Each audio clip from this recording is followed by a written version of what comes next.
Realisation হয়েছে কিনা আপনাদের যে আপনাদের ভাই মোবাইলগুলো বন্ধ করে এটা তো রিয়েলাইজেশন হয়েছে কিনা আপনার অপরাধ করছেন?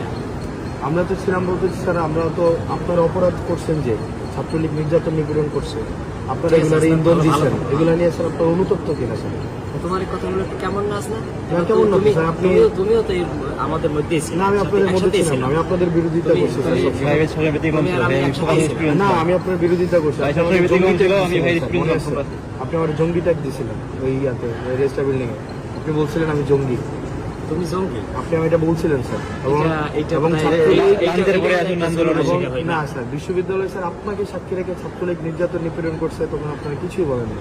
এবং স্যার রিয়েলাইজেশন হলে তো ফাইন, আপনারা আমাদের সমাজের বিবেক, রিয়েলাইজেশন এটা হয় কিনা যে স্যার এটা অত্যাচার, কোনো অন্যায় হইলে সেটা আপনাদের এই রিয়েলাইজেশন হয় কিনা স্যার? আমাদের বলা তো ওইটা তো বলো, প্রত্যেকটা মানুষের ব্যক্তিগতভাবে মনে করি যে কোনো অন্যায় হইলে সেটা স্যার আপনার সময় অন্যায় হয়নি বিশ্ববিদ্যালয় স্যার, গেস্টরুম গণরুম অন্যায় হয়নি? গেস্টরুম গণরুমটা ধারাবাহিকভাবে প্রক্রিয়া চলে আসে। এটা আপনার সময় ছিল?